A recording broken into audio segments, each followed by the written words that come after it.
Shkojmë me njëherë pa humbur kohë tek pyetja e parë. Pyetja e parë shumë e thjeshtë, si e vlerëson vendimin e gjykatës për pezullimin e numrit 2 të qeverisë. Shikojmë që e quajnë të drejtë 43.8% e të anketuarve, ndërhyrje pa drejtë në pushtetin ekzekutiv e quajnë 44.2%, ndërkohë të dyzuar janë 12%. Zalosh atëherë po interpretojnë ngjyrat që ti ke vënë sondazhet, duket që 44.2% janë kryesisht votues të mazhorancës, 43.8% këtu dalim normalisht mbi ato që kemi parë ne në mbështetjen tradicionale që ka opozita. Po janë gjitha, mos harrojmë që janë gjithë partitë opozitare me fjalë. Aty pak a shumë ajo pjesa blu e segmentit nuk është vetëm PD-ja, janë gjithë partitë që opozitare. Ndërkohë 12% që thonë janë të dyzuar? Pastaj ata shumica janë në fakt janë njerëz që nuk kanë votuar fare në 11 maj.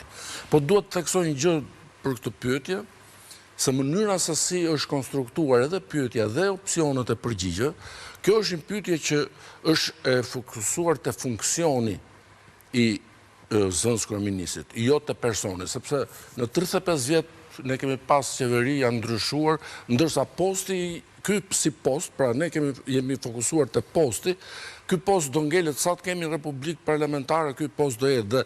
Pra ata janë pyetur e quajnë ndërhyrjet pa drejt të gjykatës posaçme në pushtetin ekzekutiv apo jo? Pra i ngritur mbi emrin konkret, pra je munduar ta gjykosh si rast specifik, si precedent. Po pra, pikërisht sepse ky është një post shumë i rëndësishëm që ka qenë 35 vjet, ndoshta do vazhdojë edhe 100 vjet tjera, po su bën mbretëri ose republikë presidenciale. Dhe kështu që duhet të theksojmë edhe një gjë tjetër se tek ta që e quajnë të drejtë vendimin e gjykatës posaçme, përveç se shumica dërmuese, pothuajse të gjithë janë votues që kanë votuar për opozitën, por niveli i tyre arsimor është më i ulët se mesatarja. Pra nga ana statistikore, pra krahasuar me pjesën tjetër. Ne pyesim edhe për nivelin arsimor, çfarë arsimi kanë mbaruar me fjalë. Pra niveli mesatar arsimor i këtyre që e quajnë të drejtë këtë vendim është më i ulët se mesatarja e gjithë kampionit. Pra e toni le të themi, nëse tentojmë të spekulojmë pak, po me kujdes, themi që